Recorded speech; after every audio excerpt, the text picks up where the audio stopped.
À peine trouva-t-elle la force de réagir quand un jeune homme en uniforme noir s'avança, rayonnant comme s'il lui faisait une surprise immense. Elle se figea. C'était Crave, l'un de ses soldats, pourtant supposé rester à l'ouest. Elle porta une main à ses tempes, exaspérée. Elle n'avait invité personne afin que sa nouvelle suite n'apprenne pas qu'elle appartenait à la guilde. Peut-être avait-elle rêvé? Mais non. Crave, caché dans les buissons, lui adressait un signe joyeux. Elle expira, convaincue qu'il s'agissait bien de lui. Aussitôt, Arnay réalisa le danger. Si la nourrice ou les servantes le remarquaient, tout pouvait être découvert. Elle fit semblant de siroter son thé, tout en murmurant à son soldat de s'en aller immédiatement. Mais Crave, ravi, déclara qu'il n'en avait aucune envie. La colère monta en elle comme une flamme.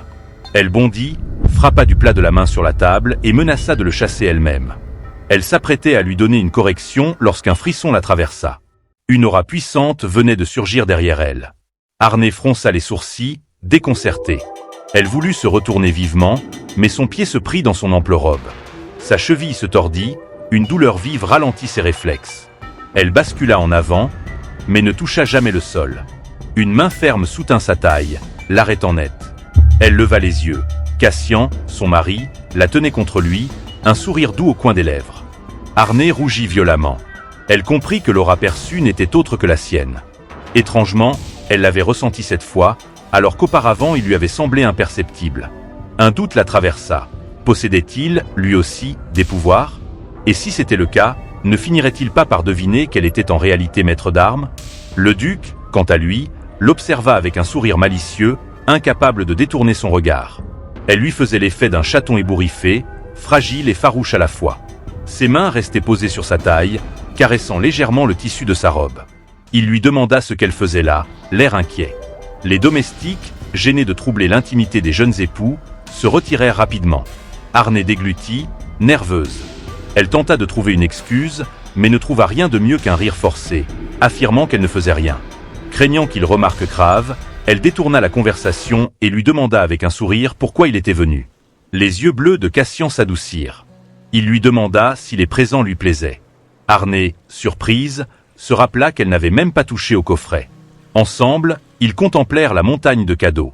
Le duc remarqua aussitôt qu'aucun n'avait été ouvert et en fut légèrement blessé.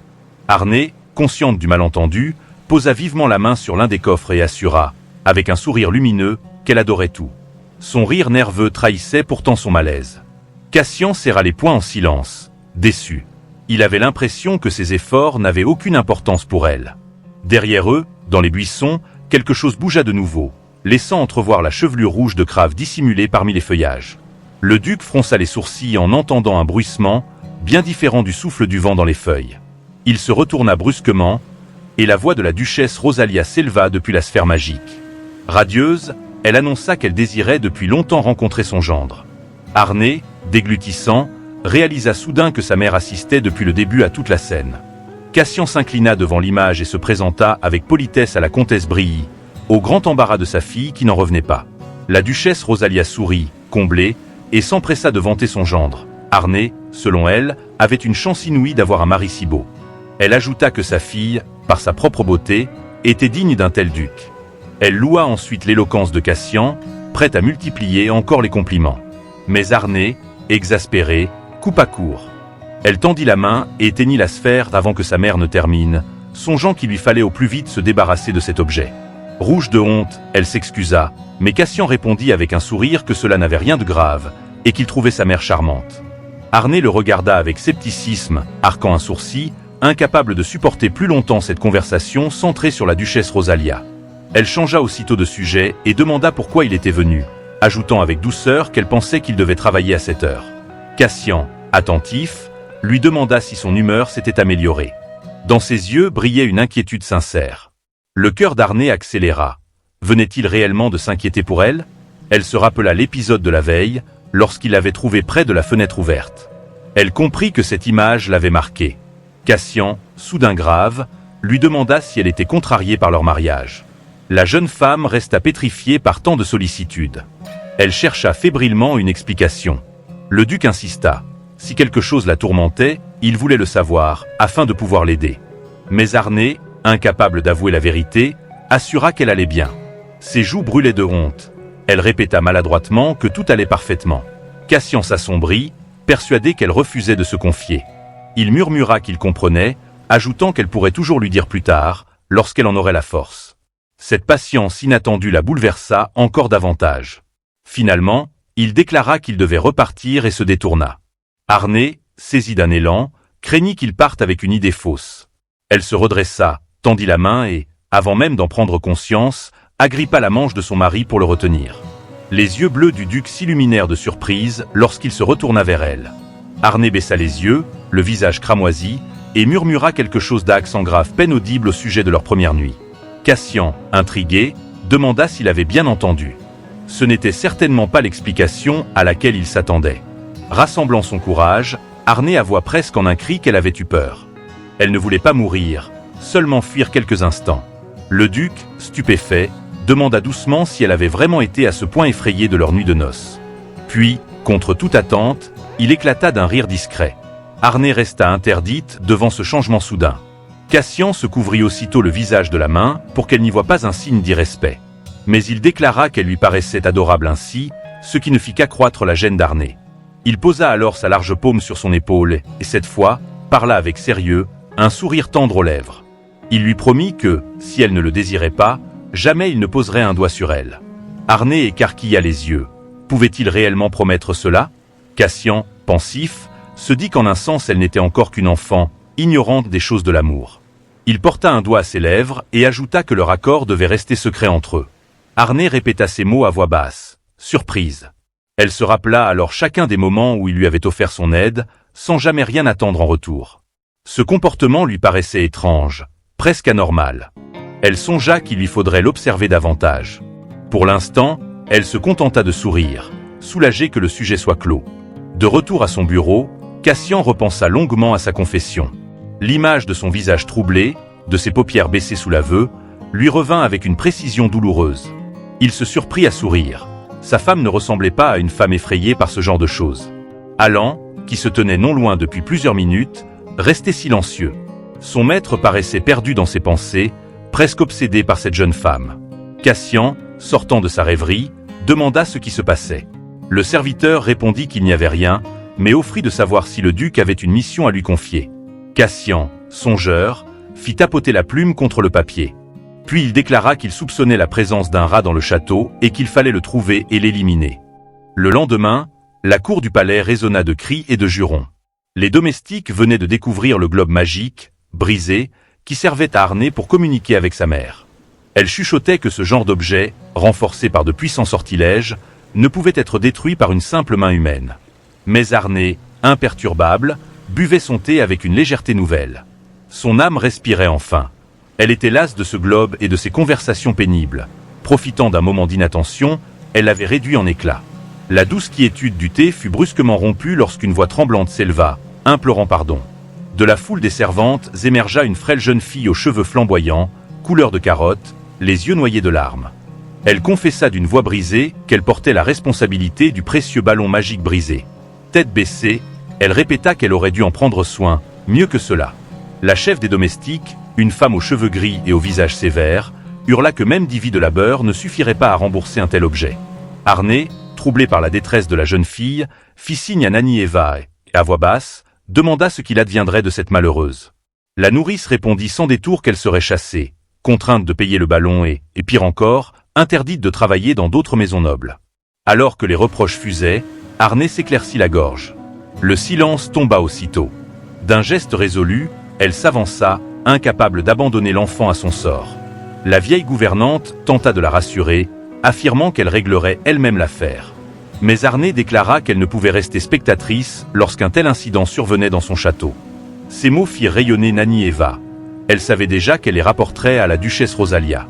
La discussion autour du ballon brisé se poursuivait, bruyante et vaine. Arnay prit alors les fragments posés sur un coussin et déclara que toute cette agitation était inutile. « Ce n'est pas une tragédie », ajouta-t-elle calmement. « Inutile d'y épuiser tant d'énergie. » Les sanglots de la servante cessèrent aussitôt. Ses yeux d'ambre s'écarquillèrent, fascinés par cette indulgence. Toutes les femmes retinrent leur souffle. Puis elles murmurèrent, admiratives, que leur duchesse faisait preuve d'une rare miséricorde. Arnay détourna le regard pour éviter leur regard gênant. La chef des domestiques demanda alors si l'on pouvait vraiment oublier l'incident.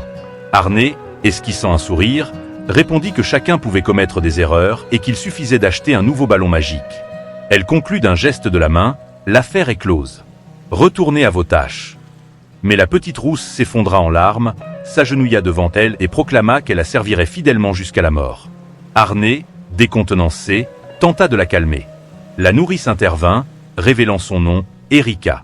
Elle apporta une boîte noire qu'elle ouvrit devant elle. Sur un coussin rouge reposait un autre ballon de verre. La voix de la mère d'Arnay résonna aussitôt, précisant qu'elle en avait envoyé plusieurs, par prévoyance. Arnay demeura figé, se maudissant intérieurement. Tout cela avait été vain. Et désormais, elle se savait condamnée à supporter les conversations quotidiennes de sa mère, alourdie par l'excès d'émotion de cette nouvelle servante, Erika, déjà trop dévouée. Pendant ce temps, dans le palais, Cassian écoutait d'un air amusé le récit du désordre.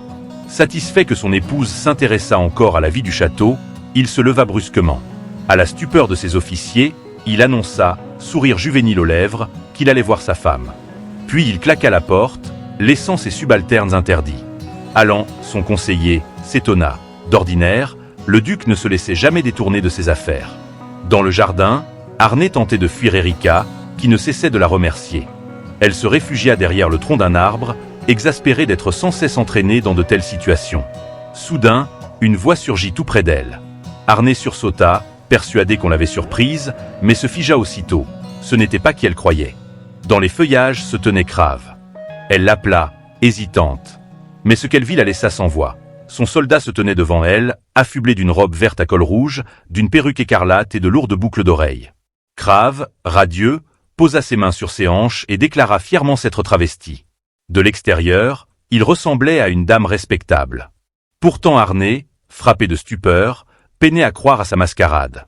Quand elle lui demanda s'il s'était vraiment déguisé en servante, il acquiesça avec enthousiasme. Elle passa une main sur son front, tentant de maîtriser le mal de tête qui montait. Comment personne ne l'avait-il découvert? Crave répondit que les déguisements et infiltrations faisaient sa spécialité. Puis il ajouta avoir quitté l'ordre pour la rejoindre. Arnay inspira bruyamment pour se calmer et, n'y tenant plus, s'écria. Pourquoi avait-il renoncé? Crave répliqua avec la même fougue. Sa place était auprès d'elle. La jeune duchesse, lèvres serrées, scruta son visage en quête d'un reste de raison. Sans un mot, elle tourna les talons. Mais lui s'emporta, clamant qu'il lui avait juré fidélité sur le champ de bataille, que son dévouement surpassait même la mort. Emporté par son élan, il osa demander quel mariage elle tramait ici et l'implora de redevenir le commandant intrépide qu'il suivait jadis, au lieu de feindre la fragilité. Arnay ouvrait déjà la porte pour s'échapper, songeant qu'il était devenu insupportablement bruyant. Crave, vexé d'être ignoré, avança d'un pas lourd, chaque talon résonnant avec force. Il hurla qu'elle avait renié ses serments, exigeant de savoir pourquoi elle agissait ainsi. Harry lui ordonna sèchement de se taire et de repartir. Elle ajouta que son oncle rentrerait bientôt, et qu'il pouvait le suivre s'il le souhaitait. Mais Crave s'accrocha à sa main, presque en larmes, la suppliant de le garder, ne fût-ce que comme serviteur. La jeune fille balaya ses supplications, lui intimant d'arrêter ses absurdités. Ils s'immobilisèrent brusquement. Devant eux se tenait le duc Cassian. Le cœur de Crave s'emballa, redoutant d'être percé à jour malgré son déguisement. Cassian, en les voyant, ne fit qu'esquisser un sourire. Avançant de quelques pas, il demanda à Arnay ce qu'elle faisait là, l'appelant sa femme. La jeune duchesse se troubla, consciente de l'ambiguïté de la scène. Elle chercha en vain une explication convenable, mais se heurta à la sottise de son subordonné. Se plaçant aux côtés de son époux, elle sentit une sueur nerveuse perler à sa tempe, incapable d'imaginer une échappatoire. Le duc déclara n'avoir jamais vu cette servante auparavant. Arnay le fixa, stupéfaite qu'il pût se laisser berner si aisément. Cassian poursuivit, disant qu'elle ne ressemblait en rien à une domestique de leur domaine. Arnay improvisa, elle l'avait amenée avec elle. Le duc sourit, affirmant qu'il s'en était douté dès leur rencontre. Crave, fidèle à son rôle, s'inclina maladroitement. Ses chaussures trop étroites faillirent le faire trébucher. Il prit congé, ferma la porte derrière lui et expira bruyamment, secoué par l'émotion. Appuyé contre le battant, il réalisa avec stupeur que le duc n'avait pas reconnu l'homme sous le travestissement. Mais en se retournant, il se figea. À travers la vitre, Cassian le dévisageait. Bras croisés, le regard sombre et méfiant, il ne laissait transparaître ni confiance ni indulgence. Arnay remarqua aussitôt cette expression et sut qu'elle présageait un danger. Elle appela son mari d'une voix tremblante, lui demandant de l'écouter. Elle se plaça devant lui, inquiète, confuse, presque coupable, puis osa demander s'il était fâché. Le duc fronça les sourcils, demandant s'il avait bien entendu. Arné balbutia qu'il paraissait irrité contre elle. Pensif, Cassian posa son poing sous son menton. Voulait-elle dire qu'elle gardait des secrets avec cette servante?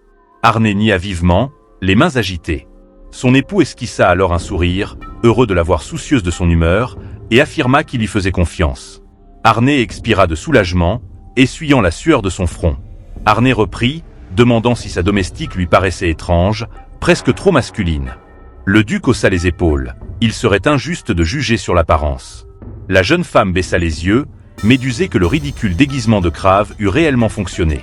Cassian, lui, ne détacha plus son regard de son épouse. Il déclara soudain qu'il avait remarqué combien ses yeux devenaient beaux lorsqu'elle réfléchissait. Arné sursauta. D'ordinaire, on comparait son regard à celui d'un tueur. Cassian assura qu'il ne mentait pas et qu'il aimait ses yeux, justement à cause de leur reflet rouge. Pour tous, ses pupilles incarnaient le sang et la monstruosité. Pour lui, elles étaient fascinantes. Contre toute attente, Arné lui confia que, depuis l'enfance, on avait toujours fui son regard. Elle ajouta qu'une malédiction familiale pesait sur elle. Ses yeux n'apparaissaient qu'une fois par génération. Son grand-père et son oncle, maîtres épéistes, en avaient hérité avant elle. Cassian s'étonna. Son oncle n'était-il pas l'homme qui avait terrassé le dragon réveillé 30 ans plus tôt et 10 ans après, mis fin à la guerre contre l'Union de l'Est? Arné pensa à ces paroles. Certes, son oncle avait tué le dragon, mais c'était elle qui avait clos la guerre. D'où venaient donc ces fausses rumeurs? Elle réalisa son silence et répondit précipitamment que son oncle était un homme admirable. Elle ne comprenait pas pourquoi son mari lui souriait avec tant de chaleur. Troublée, elle souffla presque malgré elle. « Votre seigneurie ». Cassian se figea, fronçant légèrement les sourcils. Il demanda ce qu'elle venait de dire. Arné crut avoir commis une erreur, la peur brillant dans ses yeux. Alors, le duc s'illumina. Avec un calme assuré, il lui demanda de l'appeler chérie. Arné écarquilla les yeux, déconcerté, jamais elle n'avait prononcé un tel mot. Cassian l'appela par son nom et jura que désormais, il ne s'adresserait à elle que de cette façon. La main sur le cœur, il ajouta qu'en retour, elle devrait l'appeler par son prénom. Rougissante, Arné baissa la tête, luttant contre le martèlement de son cœur. Hésitante, elle prononça enfin son nom, Cassian. Un voile de rose couvrit ses joues et Cassian savoura ce son comme un trésor. Il posa une main sur sa tête, l'autre sur son coude, caressa doucement ses cheveux et sa peau, puis l'encouragea d'un sourire tendre. Finalement, Cassian retourna à ses affaires. Malgré tout, le château exigeait encore son attention. Mais en son fort intérieur, il songeait à cet inconnu que sa femme avait voulu protéger. Il se dit que cette servante n'était sans doute pas dangereux. Et pourtant, il comptait bien le retrouver et l'interroger. De son côté, Arné, alors qu'elle traversait le long corridor menant à sa chambre, Crave, toujours travesti, reparut. De sa voix aiguë et faussement féminine, il demanda s'il avait été convoqué. Fier de son rôle, il paradait encore, tandis qu'Arné, exaspéré, ne comprenait pas comment personne ne remarquait l'évidence. Pour elle, ce déguisement n'était qu'une absurdité criante. Elle l'appela sévèrement, l'implorant de cesser sa bouffonnerie. Le jeune homme se redressa aussitôt, raide au garde-à-vous, et répondit qu'il écoutait son capitaine. L'ironie de sa posture fit serrer les dents de la duchesse. Crave reprit plus gravement. Depuis son départ, expliqua-t-il, l'ordre du Dragon d'Or avait sombré dans la rébellion. Puis il ajouta d'une voix lourde de sens. Elle se souvenait bien qu'ils étaient tous d'avis diverges. Arné le regarda avec irritation tandis que Crave poursuivait son discours, répétant que tous les guerriers n'avaient rejoint l'ordre qu'à cause d'elle, avant qu'elle ne disparût soudainement, sans explication. Le jeune homme affirma aussitôt, un sourire aux lèvres, que c'était pour cette raison qu'il avait été le premier à rédiger une lettre de démission. Arné porta ses doigts à ses tempes battantes, regrettant de n'avoir pas averti les soldats que ce mariage ne durerait que 3 mois. Crave ajouta qu'il avait aperçu Ergeant en partant, preuve que telle aussi avait quitté l'ordre. La jeune femme lui demanda sèchement de ne pas en parler avec un tel sourire satisfait. Un grincement discret fit alors tourner Crave. Dans l'ombre de la porte se tenait une servante aux cheveux carottes tressés. Surprise d'avoir été découverte, elle laissa échapper un cri, serrant le battant de ses doigts tremblants. Crave et Arné échangèrent un regard. La jeune femme se demanda depuis combien de temps Erika se tenait là, et surtout ce qu'elle avait entendu. Le soldat déclara que cette domestique semblait déranger sa maîtresse et qu'il comptait régler ce problème. La duchesse, méfiante, lui demanda ce qu'il entendait par là, levant la main comme pour le retenir. Mais Crave ouvrit les lourdes portes d'un geste théâtral, se dressant comme un orage au-dessus de la servante surprise en flagrant délit d'indiscrétion. Avec une ironie sifflante, il proclama que la duchesse l'avait déjà reconnue comme sa servante personnelle, et qu'Erika pourrait, dans une autre vie, lui jurer fidélité. Les poings de la jeune fille se crispèrent. Les larmes jaillirent. Elle cria que c'était injuste, porta les mains à sa tête, puis s'enfuit dans le couloir en hurlant. Crave claqua la porte derrière elle, gonflé d'orgueil, avant de se tourner vers Arnay avec un sourire satisfait, lui demandant si elle avait apprécié sa manière de régler la situation. Fatiguée de ses frasques, elle songea qu'il faudrait tôt ou tard s'en débarrasser, le renvoyer avec l'oncle Sarnaud. Un peu plus tard, dans les jardins, Crave poursuivit ses moqueries en versant un thé brûlant à la malheureuse servante. Arnay but une gorgée avant de lui demander froidement s'il ne voulait pas la laisser un moment tranquille. Ignorant la demande, il se pencha vers la table et affirma qu'à la capitale, elle aurait besoin de domestiques comme lui. La jeune femme se rappela alors que tout mariage aristocratique devait recevoir l'aval de l'empereur, une simple formalité destinée à prévenir les querelles et à rappeler à tous la mainmise de l'Empire sur les successions. Ses pensées furent interrompues par l'arrivée d'un groupe de servantes menées par Martha, une femme aux cheveux blancs et au regard belliqueux. Elles se rangèrent face à la duchesse, mécontentes non pas d'elle, mais de cette étrangère intruse. Martha s'avança droit sur Crave. Arnay se dit qu'elles avaient peut-être découvert la vérité. Sous l'uniforme, ce domestique n'était qu'un homme. Étonnée qu'elle ne l'ait pas remarqué plus tôt, elle tenta de calmer la situation, expliquant que tout cela n'était qu'un malentendu. Mais Erika éclata de colère, criant que c'en était trop. Soutenue par ses camarades, elle rappela qu'elle servait la duchesse bien avant cette soi-disant nouvelle suivante et qu'elle se sentait trahie. Martha ajouta qu'il n'était pas juste de consacrer tant de temps à une seule servante. Arnay, la main au front, esquissa un sourire las. Tout cela n'avait rien à voir avec ses préférences.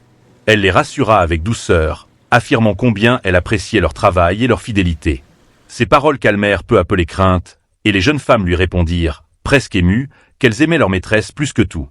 Quelques jours plus tard, Arnay et Cassian se préparèrent à se rendre à la capitale pour l'audience impériale. Le duc se plaça près de son épouse, lui soufflant qu'il ne faisait que se découvrir et qu'elle n'avait rien à craindre. Il prit délicatement ses mains entre les siennes, provoquant sur ses joues une rougeur éclatante. Puis, se penchant, il baisa ses paumes avec une tendresse qui coupa la respiration de la jeune femme. Indifférent au regard des servantes, il expliqua qu'il devrait rester au domaine pour quelques affaires, mais qu'il la rejoindrait bientôt. Arnay, troublé, acquiesça et répondit qu'elle partirait la première, à cause de son oncle. Cassian, d'un sourire rassurant, lui promit de la suivre rapidement. Sa main chaude caressa la joue de la duchesse, ses yeux bleus se posèrent sur elle avec une douceur presque insoutenable. En effleurant sa peau de ses lèvres, il lui murmura qu'un tel souvenir pourrait l'aider si elle s'ennuyait trop. Les domestiques, témoins de cette scène, chuchotèrent que leur duc et leur duchesse vivaient un véritable amour. Arnay surprit ses propos, le cœur battant, tandis que Crave, vêtu de son habit rouge aux épaulettes brillantes, montait déjà son cheval blanc aux côtés de l'oncle Sarnaud. Dans la calèche, Arnay, accompagné d'Eva, songea à Crave. Eva la questionna sur la loyauté de ce soldat. Elle répondit qu'il avait gagné son rang de second commandant grâce à son caractère intrépide. C'était la première fois qu'elle voyageait ainsi, dans le confort des coussins, elle qui avait toujours chevauché aux côtés de lui. Une pointe de mélancolie la traversa, vite apaisée par le paysage défilant derrière la vitre. Mais bientôt, ses pensées dérivèrent vers Cassian. Elle porta instinctivement ses doigts à ses lèvres, encore brûlantes du souvenir de son baiser. Elle rougit à l'idée fulgurante qu'il aurait pu l'embrasser sur les lèvres avant de partir. Honteuse d'un tel désir, elle secoua la tête, ferma les yeux et s'efforça de chasser cette pensée. Elle se justifia intérieurement. Ce n'était que le confort inhabituel du voyage qui faisait naître en elle de telles chimères. Soudain, la calèche freina brutalement. Erika fut projetée en avant en poussant un cri, tandis qu'Arnay se cramponna à la poignée. Les hennissements paniqués des chevaux éclatèrent, mêlés aux cris des gardes et au sifflement des flèches. L'attaque venait des arbres. Les assaillants, tapis dans les feuillages, tiraient sans relâche. Certains cavaliers s'effondrèrent, d'autres cherchaient en vain à se protéger. Crave, retenant sa monture par la bride, hurla de défendre la calèche au prix de leur vie. Les projectiles pleuvaient. Un soldat protégea l'oncle Sarnaud de son bouclier, tandis que Crave répétait de résister coûte que coûte, la gorge déchirée d'angoisse. Au même instant, très loin de là, Cassian méditait dans son bureau. Devant lui, un échiquier se couvrait de pièces qu'il déplaçait méthodiquement. Muet, il tenait le cavalier noir entre ses doigts, l'avança, puis le fit glisser dans sa paume, l'air sombre. Allant, inquiet, osa lui demander ce qui le tourmentait. Le duc répondit à demi-voix qu'il n'avait pas de chance aujourd'hui, sans en dire davantage. Son silence lourd résonnait comme une tempête contenue. La porte s'ouvrit soudain à la volée. Un serviteur, livide, annonça que la duchesse venait d'être attaquée. Cassian sentit son cœur cogner jusque dans sa gorge. Les paroles de la nourrice lui revinrent. La fragilité de la jeune femme, son innocence maladroite. Dans la calèche, une fumée épaisse envahit l'air. Les servantes toussèrent. Erika, fragile mais déterminée, promit de protéger sa maîtresse.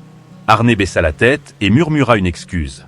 Déconcertée, la jeune fille demanda ce que cela signifiait, mais Arné la poussa vers Ève et sortit seul affronter les assaillants. Un chevalier lui barra le passage, brandissant bouclier et épée. Elle l'assomma d'un revers sec au cou, sans le blesser, puis marcha d'un pas décidé sur la terre battue. Elle souffla qu'elle n'en aurait pas pour longtemps. Arné leva la main. Un portail écarlate s'ouvrit dans l'air, irisé d'une lumière blanche. Ses doigts effleurèrent la garde d'une épée qui jaillit de l'éther. Une lame sombre, presque noire, ornée d'une pierre violette flamboyante. Le portail se dissipa. Elle resta seule, l'arme au poing, prête à combattre. Au même moment, Cassian galopait déjà vers elle, les rênes crispées dans ses mains tremblantes. Alan le suivait, lui criant de ralentir, mais le duc ne songeait pas à sa propre sécurité. L'image d'Arné envahissait son esprit. Ses joues rosées, sa peau douce. Il suait à grosses gouttes, incapable de comprendre pourquoi cette peur le dévastait. Se souciait-il seulement d'un pion précieux? Son cœur lui murmurait qu'il y avait bien plus. Près de la calèche, Crave demeura figé. Il vit apparaître la lame légendaire du clan des spectres, le Nevermore, réputé pour avaler les âmes. Arné, implacable, l'avait invoqué. Elle se jeta dans la mêlée, le visage impassible, frappant ses ennemis qui n'avaient pas prévu pareille résistance. Les guerriers en bleu sombre s'effondrèrent sous ses coups. Crave, ébloui, songea qu'il n'existait pas de commandant plus admirable qu'elle. La lame rencontra soudain une résistance. Un inconnu masqué avait paré le coup. Aucun adversaire n'avait jamais résisté au Nevermore. L'homme, pris de terreur animale, chancela devant cette frêle duchesse capable de décimer ses troupes. Comprenant qu'il constituait une menace, elle l'abattit d'un geste net.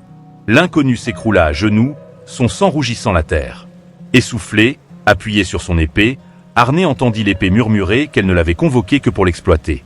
Elle détourna le regard et, lasse, intima à la lame de se taire. Sans un mot de plus, elle la renvoya dans le portail. Crave s'approcha, l'appelant « commandant ». Il suggéra de garder un survivant pour découvrir qui avait envoyé ces hommes. Elle répondit avec calme que, s'il voulait quelque chose, il viendrait d'eux-mêmes. À peine le souffle repris, des chevaliers du château arrivèrent en renfort. En voyant qu'Arné n'était pas dans la calèche, l'un d'eux conclut qu'on avait tenté de l'enlever. Elle se demanda comment expliquer pareille scène. Alors, tous se turent et se retournèrent. Cassian venait d'apparaître. Il sauta de son cheval, les traits assombris par l'inquiétude. Arné eut peine à croire qu'il était venu en personne. Jamais elle ne l'avait vu avec ce regard si noir, sauf le soir où il avait cru qu'elle voulait se tuer après leur mariage. Sans un mot, il la saisit brusquement, la serra contre lui de toute sa force, les doigts enfouis dans ses cheveux soyeux, la retenant comme s'il craignait de la perdre à jamais. Arné demeura pétrifié, bouleversé par l'étreinte soudaine de cet homme qui, quelques semaines plus tôt, ne la connaissait même pas. Cassian, haletant, recula légèrement, soulagé de la voir vivante, indemne, toujours aussi chaude et réelle entre ses bras. Il lui demanda si elle n'était pas blessée. Étonné, encore troublé, Arné balbutia qu'elle allait bien.